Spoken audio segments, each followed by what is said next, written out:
Welcome back to మనం TV. నేను మీ పవన్ బెస్వాడ. అంతరిక్ష రంగంలో విజయాలు సాధించినప్పుడల్లా మనం మానవుల కష్టాన్ని, ధైర్యాన్ని మెచ్చుకుంటాం.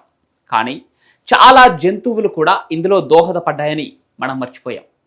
మనుషులు అంతరిక్షంలోకి వెళ్ళక ముందు చాలా జంతువులను పంపించారని, ఆ తర్వాతే మనుషులను స్పేస్లోకి సురక్షితంగా పంపించగలిగారని చాలా తక్కువ మందికి తెలుసు. అలాంటి జంతువులలో హామ్ అనే ఒక చింపాంజీ విజయం అంతరిక్ష పరిశోధనలో మొదటి మైలురాయి అని చెప్పవచ్చు. మరి హామ్ను ఎందుకు అంతరిక్షంలోకి పంపారు? హామ్ అంతరిక్షం నుంచి తిరిగి ఎలా వచ్చిందో ఈ వీడియోలో తెలుసుకుందాం.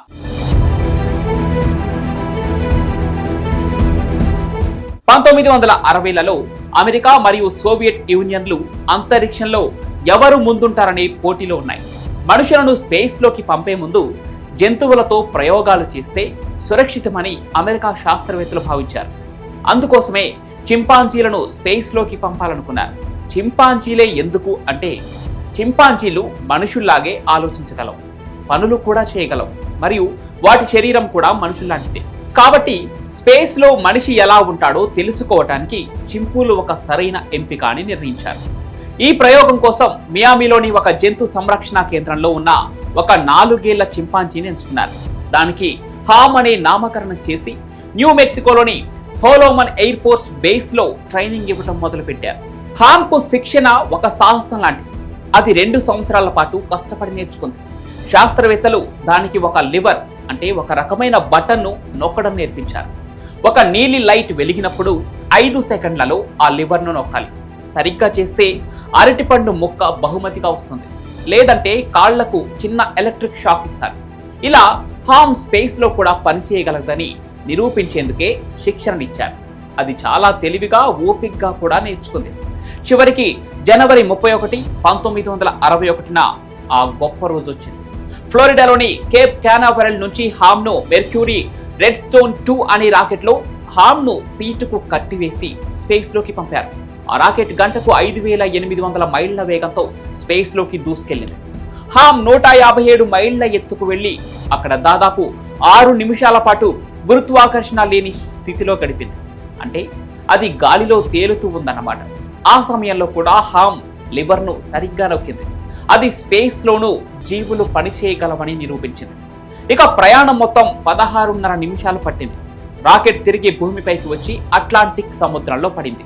కానీ సమస్య ఏంటంటే, రాకెట్ లక్ష్యం కంటే 130 మైళ్ల దూరంలో పడిపోయింది. రెస్క్యూ టీం అక్కడికి వెళ్లేలోపు హామ్ ఉన్న షటిల్లోకి నీళ్లు చేరాయి. హామ్ ప్రమాదంలో పడిపోతుందేమోనని అందరూ భయపడ్డారు. అయితే కొన్ని గంటల తర్వాత రెస్క్యూ టీం దాన్ని కనుగొని హామ్ను సురక్షితంగా బయటకు తీసింది. హామ్ కొంచెం అలసిపోయి నీళ్లు తాగాల్సిన స్థితిలో ఉన్నా బాగానే ఉంది. అది బయటకు వచ్చినప్పుడు ఒక పెద్ద చిరునవ్వు నవ్వింది. కొందరు దాన్ని సంతోషంగా చూశారు.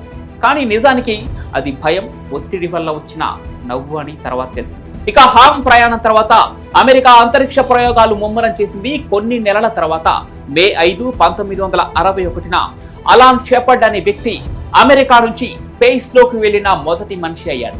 ఇక హామ్ ఆ ప్రయాణానికి మార్గం సుగమం చేసింది. ఇక హామ్ జీవితం అంతరిక్ష ప్రయాణం తర్వాత కొంచెం ఒంటరిగా గడిచింది. 1963లో అది నాసా నుంచి రిటైర్ అయి వాషింగ్టన్ డీసీలోని నేషనల్ జూకు వెళ్ళింది.